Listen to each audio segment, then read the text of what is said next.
Šiaulių mieste mokinių filmų festivalis buvo organizuojamas Šiaulių dainų progimnazijoje. Jį formavo mūsų mokiniai ir aš. Ir filmų festivalis pirmą kartą toks mokinių festivalis, jame dalyvavo apie 54 filmukus, apie 43 dalyvius iš visos Lietuvos.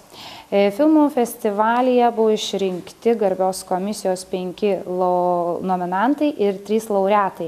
Vienas iš laureatų yra Gvidas Bindokas, kuris pateikė filmų festivaliui 2 nuostabius filmukus ir komisija vertino juos kaip tikrai labai perspektyvius.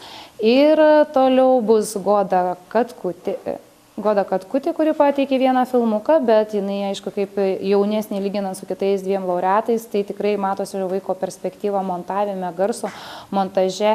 Ir kitas mūsų laureatas yra Titas Morkūnas iš Ukmergės.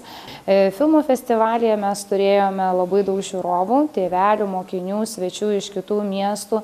Filmų festivalyje kiekvieną nominaciją skelbė pakviesti žmonės nusipelnę mūsų mokyklai, plėšė vokus ir skelbė nominaciją. Nominantai gavo simbolinius prizus, prožektorius ir lemputes, nes tai įjungs šviesą mūsų logotipas.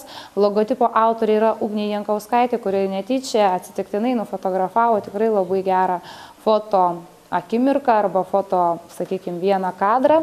Ir tas kadras toks tobulas buvo, kad atrodė kaip plakatas ir iš to kilo mūsų mintis ir pavadinimo, ir logotipo. Mes pasidarėm logotipų lentą, prie kurios galėjo visi dalyviai, svečiai fotografuotis, turėjom žvaigždžių alėją. Dalyvių buvo 43 dalyviai iš visos Lietuvos.